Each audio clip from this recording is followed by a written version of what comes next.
Lindsay, let's talk a little bit more about the pain that you're experiencing, and let's go into that a little bit more. So, I know that you are here because of the neck pain and that you've had an MRI and it's showing that you have degenerative disc disease.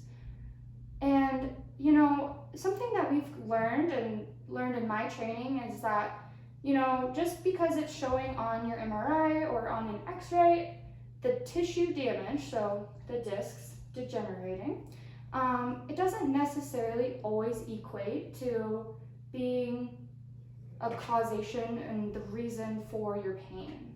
So what I mean by that is I have a great example is myself, is I have MRIs that show I have degenerative disc disease, but I'm not necessarily experiencing pain, or at least the levels of pain that you're experiencing. So that's just an example, I guess, of it doesn't necessarily mean that that's why you're experiencing this neck pain.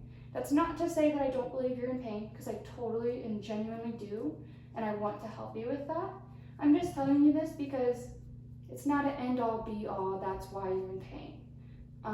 And something else is I know that you've kind of brought up to me that, you're only 25 and it's really stressful that you think you might have to live with this, and how are you going to be able to go on for the rest of your life if your discs are already degenerating, right? And that is stressful. I mean, you have the rest of your life in front of you. But I just want you to know that there could be maybe other reasons for why you're experiencing this type of pain. And, you've shared with me that you live with your grandma and that her health might be failing and she's getting older, and that's something I can relate to. I lived with my grandma as well, so I totally understand that, and that's a whole different type of stress to be going through. But that's something I know you kind of shared with me. Finances might be tough right now, and that's a total other ballgame. But what I'm saying is these are stressors in your life, and I think that your body might be interpreting these stress signals as pain instead. So our bodies receive input all day long, whether it's visual, taste, touch, all types of input. A good example of that would be, putting, let's say, which hopefully you don't, but putting your hand over a hot oven, a hot stove, right? That's immediately going to send a signal to your brain being take your hand off, that's painful, right? Mm-hmm. Well, I think that your body might be, you're thinking about your grandma and you're thinking about grandma, and that's maybe sending a signal to your body similar to that stove as, oh, we're in pain, instead of it maybe saying, oh, that's stressful. And so something else is our bodies have this sensory input, and maybe getting that all day can start to kind of lower the threshold of where pain begins for you.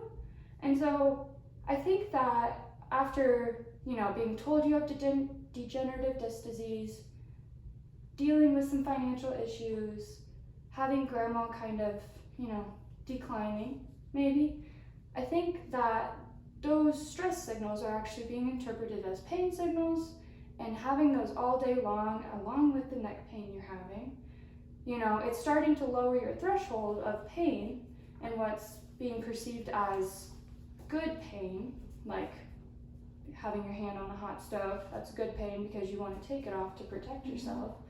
But this is being interpreted as a bad pain and a restrictive pain. Is that kind of making sense for you? Yeah, it does. Okay. And again, I just want to reiterate that this isn't to say that these are why you are having pain. I just might think that these are contributing to why you're having pain. Okay. And then again, I just wanted to ask, I know you're going through things with your grandma and with finances, and if you're not already getting help, or if you'd like to get help, I have some really great colleagues and would be happy to refer you out to those if you feel like you need resources like that. Yeah, I think that would be good. Okay, great.